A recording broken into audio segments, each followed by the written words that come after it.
ओम नमो भगवते वासुदेवाय।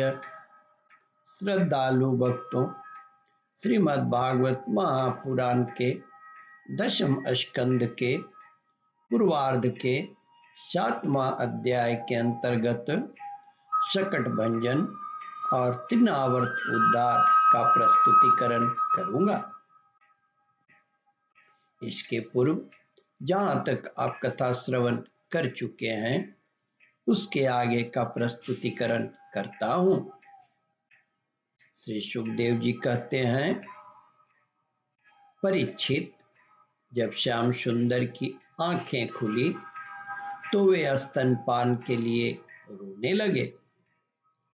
उस समय मनस्विनी यशोदा जी उत्सव में आए हुए ब्रजवासियों के स्वागत सत्कार में बहुत ही तन्मय हो रही थी, इसलिए उन्हें श्री कृष्ण का रोना सुनाई नहीं पड़ा।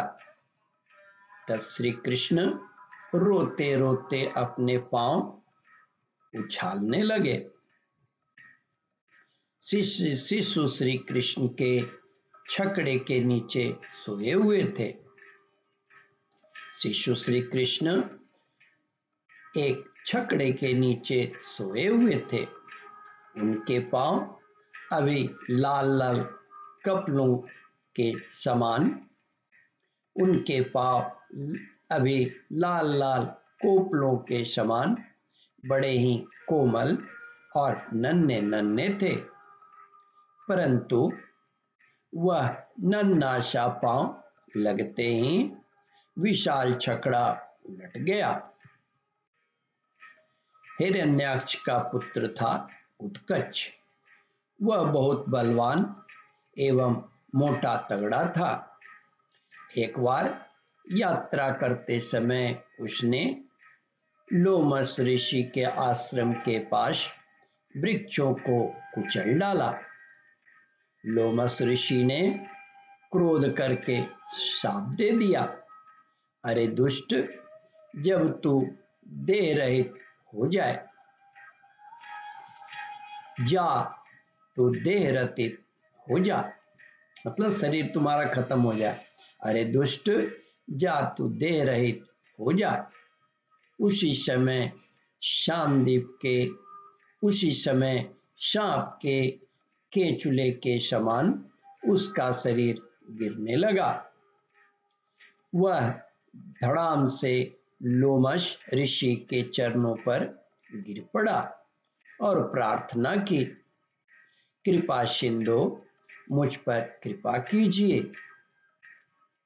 मुझे आपके प्रभाव का ज्ञान नहीं था, मेरा शरीर लौटा दीजिए।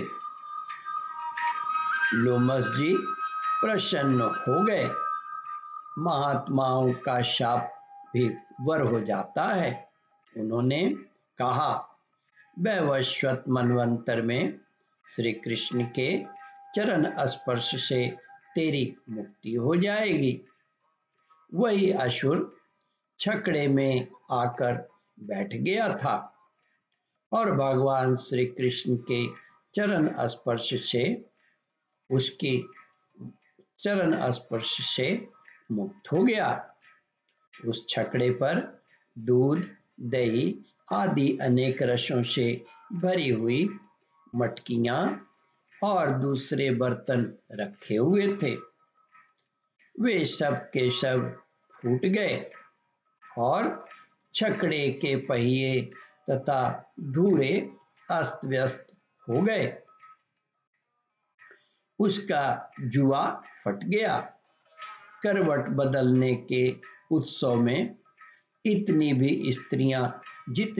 स्त्रियां करवट बदलने के उत्सव में जितनी भी स्त्रियां आई हुई थी, वे सब और यशोदा, रोहिणी, नंद बाबा और गोपगण इस विचित्र घटना को देखकर व्याकुल हो गए। वे आपस में कहने लगे, अरे यह क्या हो गया? यह छकड़ा अपने आप कैसे उलट गया? वे इसका कोई कारण निश्चित न कर सके। वहां खेलते हुए बालकों ने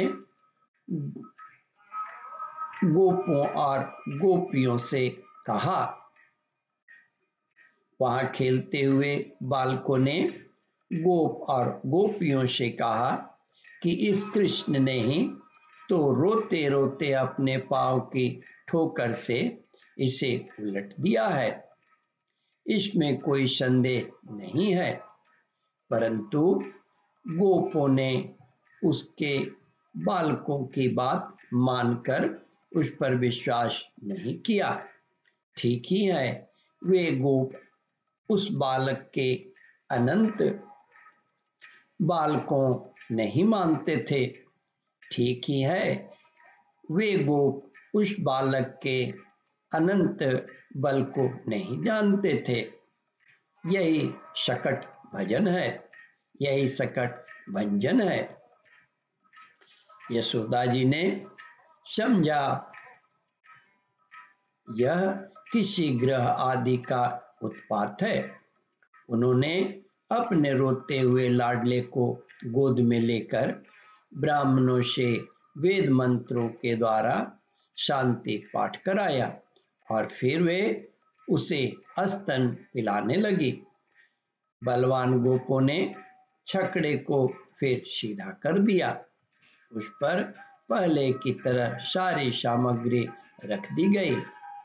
ब्राह्मणों ने हवन किया और दही, अक्षत, कुश तथा जल के द्वारा भगवान और उस छकड़े की पूजा की।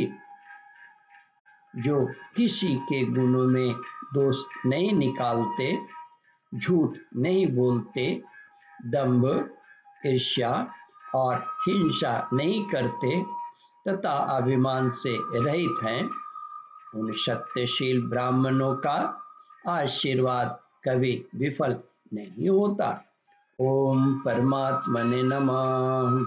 श्रद्धालु भक्तों, इस कथा को ध्यान पूर्वक श्रवण, मनन और इसका चिंतन करें। इस कथामृत का रसास्वादन अपने बंधु बांधवों को भी करावे। इस वीडियो को शेयर और सब्सक्राइब करें।